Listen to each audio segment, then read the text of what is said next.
Hi, it's bloody cold and we are preparing for our USA Classic Car Happening, which will take place the weekend of the 1st of March.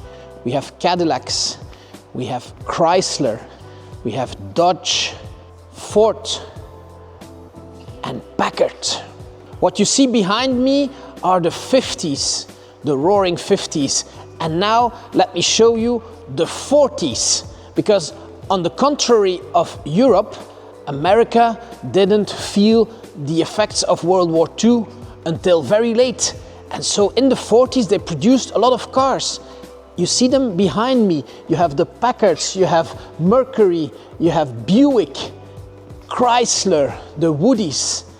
And now let me take you to the pre-war. So pre-war, America set the standard. They had the best cars in the world, and they used the Second World War to export their cars all over the world. But pre-war, that was not the case. So here we have Chrysler, Auburn, another Chrysler, LaSalle, V8. We have a Willys Knight with the famous Knight motor. Then we have older Ford A.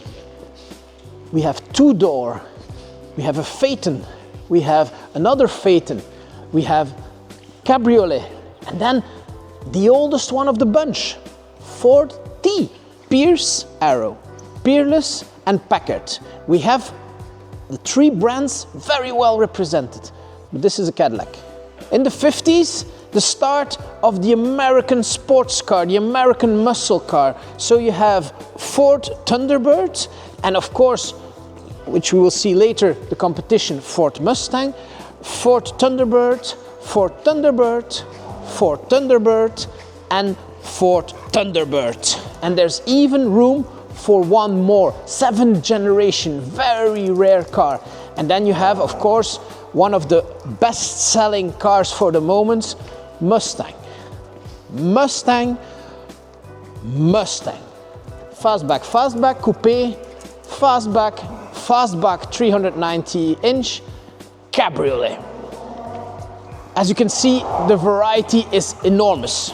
If you think a retro is something that was developed in the years 2000, like the Fiat 500 and the new Mini, no.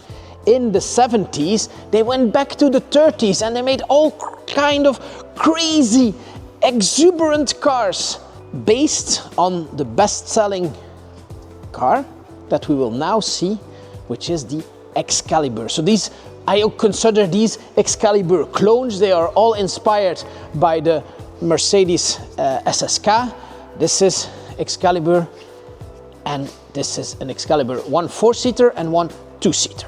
In the 90s, the environment and the rules that came with that almost killed the industry. So we don't have very nice 90s cars in our American classic car happening. But this Pontiac is really a nice one, 1990. And then we have this Firebird that has some problems with the paint, but nevertheless a good car.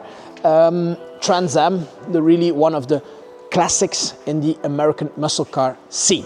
A brand that sold really well in Europe, but the cars that remained in Europe are almost all gone because of the rust, is Studebaker. We have really rare Studebakers. This is the Daytona Cabriolet, which is a Lark.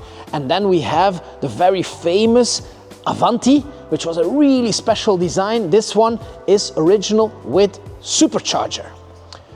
Studebaker, of course, had as competition Corvette. So this is C3, a really nice one, C2 and C1 in turquoise. So put it in your agenda, the weekend of the 1st of March, Oldtimerfarm Alter, USA Classic Car Happening, and this one will be here.